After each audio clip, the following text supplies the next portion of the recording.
अच्छा अन्न, अच्छा धन हमें अच्छी जगह तक ले जाता है।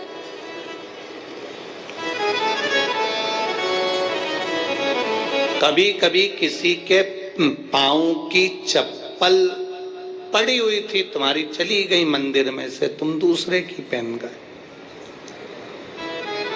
पहन तो गए, चप्पल पहन के थोड़ी दूर गए थे और मालूम पड़े एक्सीडेंट हो गया, खड्डे में गिर गए, पांव टूट गया, पांव में चोट लग गई, तकलीफ आ गई, कष्ट आ गया। दरवाजे पर चप्पल रखी थी, कोई कष्ट, कोई शरीर में तकलीफ आ गई, कोई पांव में तकलीफ आ गई, कोई तकलीफ,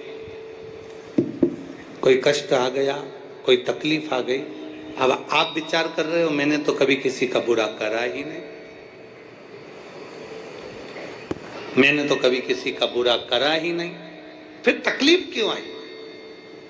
तकलीफ आने का कारण केवल इतना था कि दूसरे के पांव की पादुका जिस पर काल मंडरा रहा था वो तेरे पांव में आ गई, वो चली, उसका दुख तुझे भोगना, उसका कष्ट तुझे भोगना, कोई दूसरा नहीं भोगेगा, भोगना तुझे।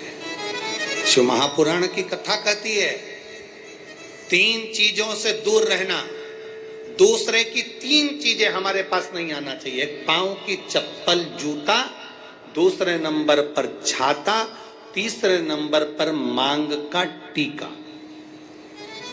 ये 3 चीजों से थोड़ी सी दूरी बनाकर चलना, इन 3 चीजों से थोड़ी सी।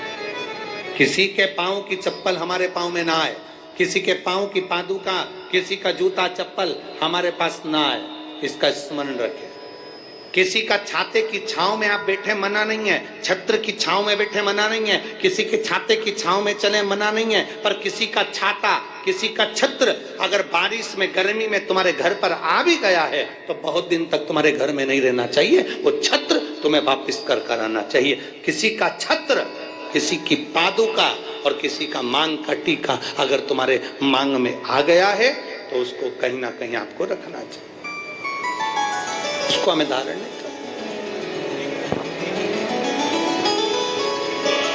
अच्छा, आपके स्मरण में है एक बात, यहाँ होता है कि नहीं होता महाराष्ट्र का तो हमको स्मरण नहीं है ऐसा, पर हमारे उधर का हम बता सकते हैं कि जब कोई मरता है, मरने के बाद में जो 12वें के दिन पंडित जी पूजन कराते हैं या 13वें के दिन कराते हैं या 10वें के दिन कराते हैं तो उसमें पद दिया जाता है। पद में छाता भी दिया जाता है, चप्पल भी दी जाती है, आसन भी दिया जाता है, लोटा भी दिया जाता है। इधर देते कि नहीं देते वो हमको नहीं मालूम, बोलो सही है कि गलत है?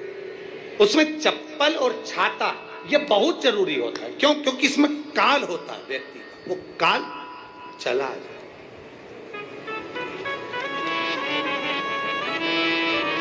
कभी किसी गुरुद्वारे में गए हो आप लोग? अरे जम के तो बोलो।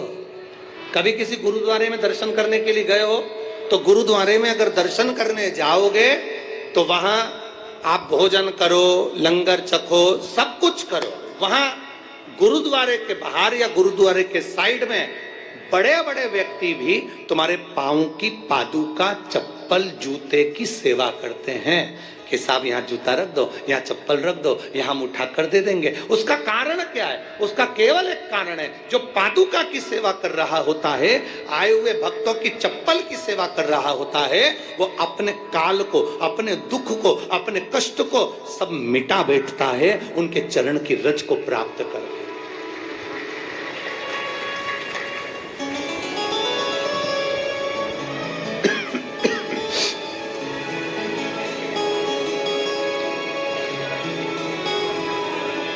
एक छाता, चप्पल, मांग का टीका, ये इसमें काल की समावेशता है, इसमें काल है।